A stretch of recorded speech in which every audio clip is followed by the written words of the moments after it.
Hello everyone, this is David, and today I'm going to be bringing you a review of the new King Air C90GTX by Carenado. The airplane released within this last week and is definitely a worthy addition to your flight sim hangar. With that said, let's go ahead and start the review. The exterior is typical Carenado high quality texture and 3D work, and I will have to say Carenado I think is probably the best at textures right now in the flight sim add-on industry, and probably the best in 3D modeling as well. The detail that they put into their airplanes is really nice. Like here you can see the paintwork. It actually shifts color as the sun moves through the sun, has a pearlescent tone. You can see there it goes from a green, switches from a green to more of a bluish purple. Then the entire aircraft is covered in a silver metallic paint that actually looks metallic and has really great shine to it. This airplane is configured to be a factory new airplane, so there's not hardly any wear on the aircraft at all, and the exterior is just absolutely beautiful. They've gotten really down into details, down to the last rivet, and here you can even see the aluminum is a little bit wavy, which is nice. Especially you see that in a pressurized airplane where the cabin is expanded and contracted. And so that's just one little thing, one little detail that they went into extra. This makes this airplane even more realistic and more special. Then another first for Carenado aircraft is this. Not this, but this. You're able to open the engine compartment and look inside. And a small little feature, but it's neat. They've done a really nice job of modeling in there, and a really nice job on the texture work in there as well.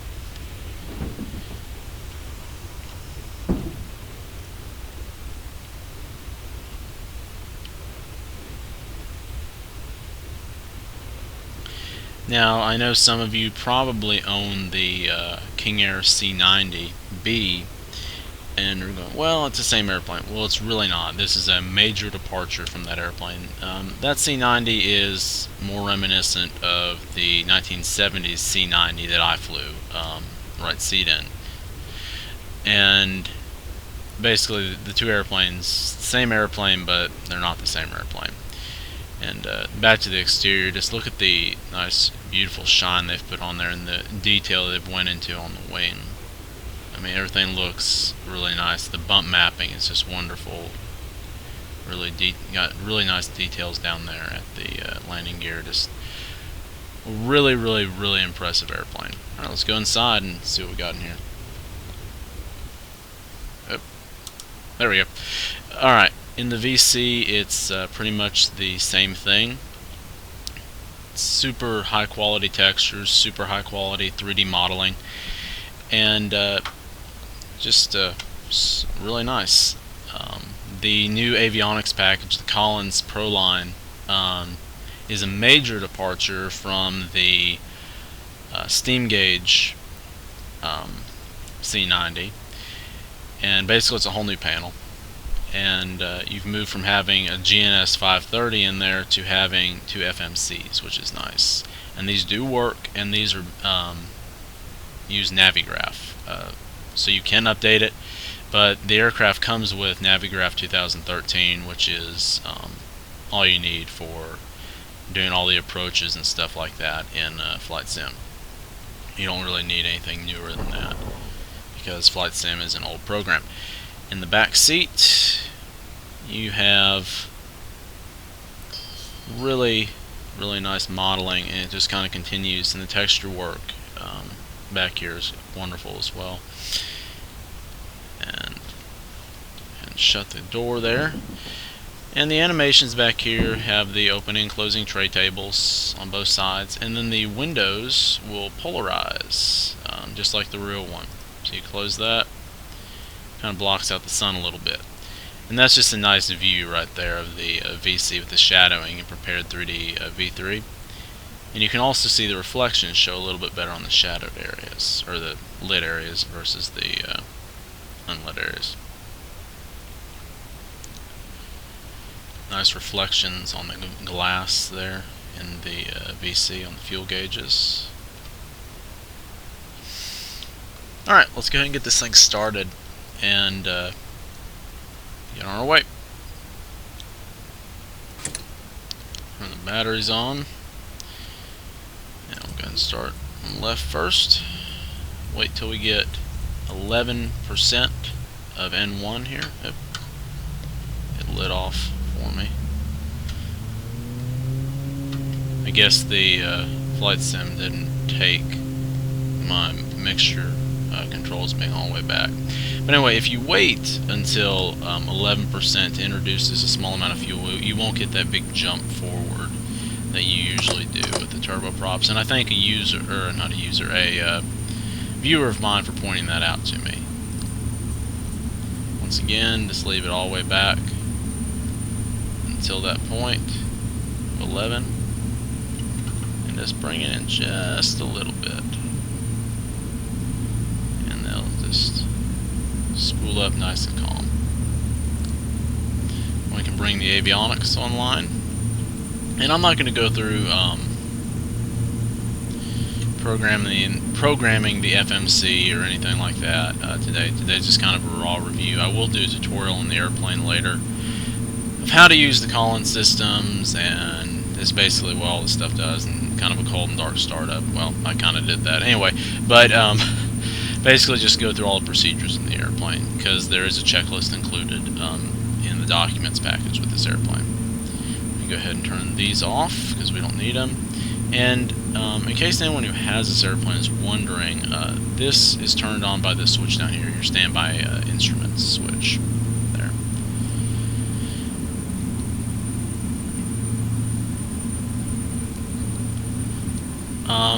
The lighting in this airplane is really, really nice, and I'll show that to you later. One thing I do want to comment about is the performance on this airplane. I mean, right now I'm at an Orbix airport in an Orbix region. I'm at Paya,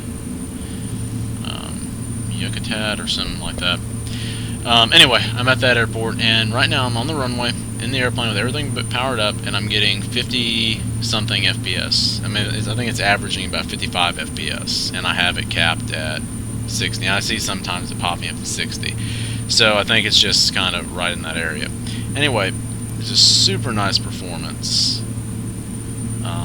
which is great out of all this glass panel and stuff.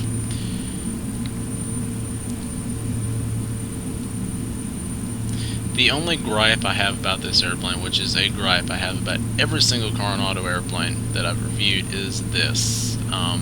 These look really nice, but they don't have the functionality where you can move them, adjust them left and right, put them over here if you have the sun coming in from this direction, because they will block out the sunlight a little bit. And if Carenado could figure out how to, or could put that in there, that would be great. Alright. Well, we're about ready to go here, so I'll go ahead and turn my condition levers up, put on my beacon light, and turn on my pitot heats, and by the time we get ready to go, it'll be initialized. One thing I did realize is that you cannot leave the throttles in this airplane wide open the entire time, or even on climb out, because you will damage the engines. I was taking off today, and I wasn't following procedures, and I was about 6 miles from the airport in Juneau, and the left engine failed. I said, okay. So I turned around and went back to the airport, and as I was turning base to come back in, the right engine failed. Because I'd left the power on too long. Too low. When that pops on, you can hit the terrain inhibit, and it'll shut that stuff up, which is a nice feature that I'm glad they put in here. It's great. Terrain is great to have, but sometimes the alerts can be kind of annoying. Flight dynamics wise, the airplane flies like a C90 King Air. It's responsive, has great climb rate, real smooth. smooth airplane to fly, real easy airplane to fly, just like the real C90. Like I said, I have flown that airplane from the right seat numerous times. So it's the flight dynamics are on par with it, on par with the real world counterpart.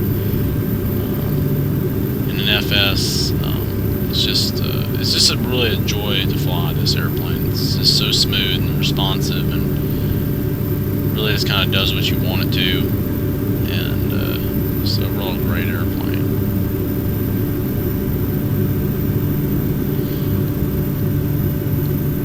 Look at the reflections out there on the wing from that nice fresh paint of a factory new airplane. I know a lot of people like weathering, but to me, I'd rather have a factory new airplane. So,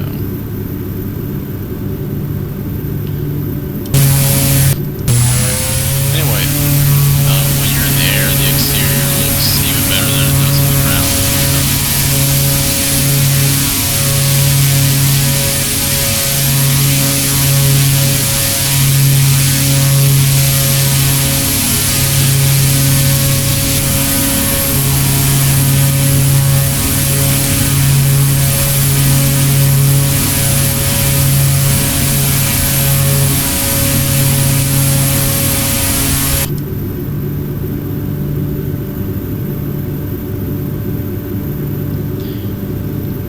Let's go ahead and switch over to night, and I will show you the night lighting. There we go. Wrong thing. There we go, night.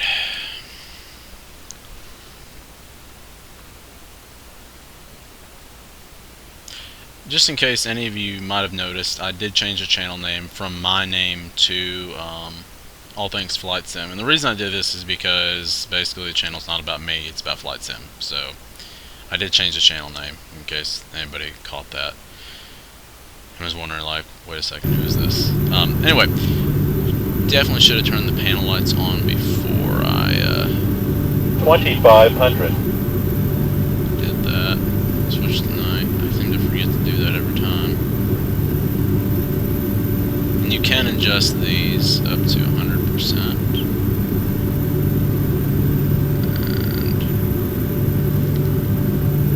Just a second. Get the airplane stabilized so I can pop the dome light on.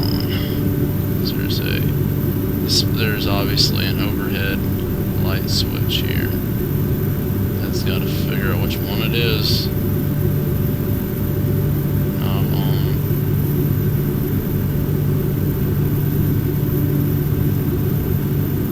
Okay, that's not wanting to work. It was working a while ago. Anyway, the night lighting in the airplane is really nice. As you can see, it looks really great even with HDR on, and it looks even better with HDR off. Oh, that's why. There we go. Okay. Pilot error there. And the night lighting in the virtual cabin is really nice looking as well. I mean, that's just... beautiful. And like I said, they've done a really good job of making the panel lighting look really great with HDR, which is not an easy thing because most aircraft, like even the PMDG aircraft, look really overly bright with the HDR enabled in the panel lighting. And I'll just go ahead and show you what it looks like without the panel lighting, without HDR. I mean, I usually turn HDR off when I'm flying at night, and it takes it for a second to load. But there's it without HDR. It's just kind of a slightly dimmer lighting. You may prefer that. You may just prefer to leave HDR on so you don't have to fool with it.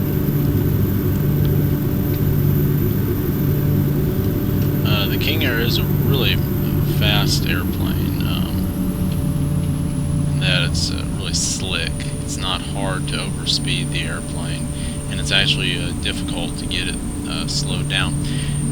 The only modification I've done to this airplane is I lowered the percentage of the throttle that the gear warning pops on at. It just because I tend to actually pull my airplanes to idle, and the default settings is like at 32% throttle, and I was having a hard time getting slowed down at that throttle percentage with the gear out, without putting the gear out, and I couldn't do that because I was doing like 190 knots. So it's harder to get into smaller airfields, or especially like up here where you're going into mountain airfields and stuff. Because most of the time I'm flying up in Alaska or the Pacific Northwest. Let's see, landing lights are on. Let's kick on all the lights here so you can see them. On the outside. And just really, really nice night lighting.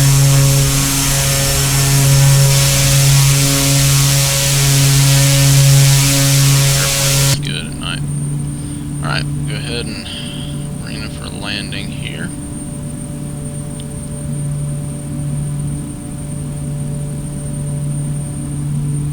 $2,500.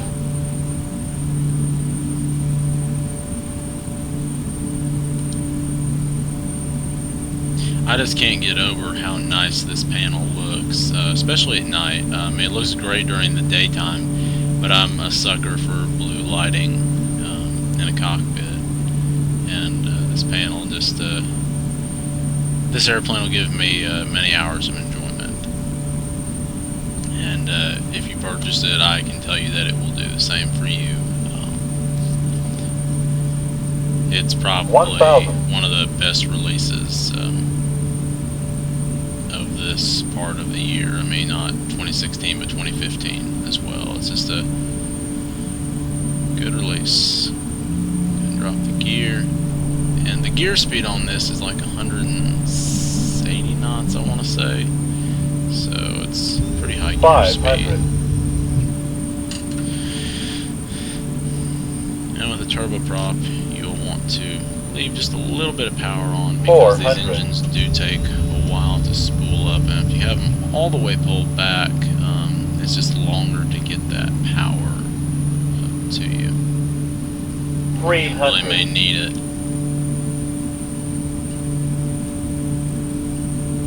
Minimum 200.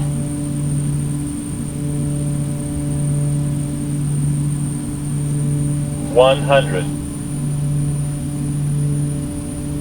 50. 40. 30. 20.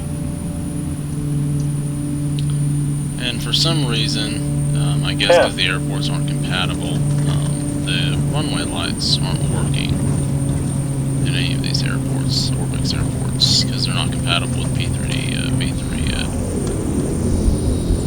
So I'll put in beta, and we'll go ahead and turn around. And I'm not quite sure what's up with the landing lights, because I do have them on, but they're not showing up, and I don't know if that's a Orbix airport problem, because a lot of its lighting is not showing up correctly, or it's an airplane related problem. But I would suspect that it may have to do with the runway texture itself.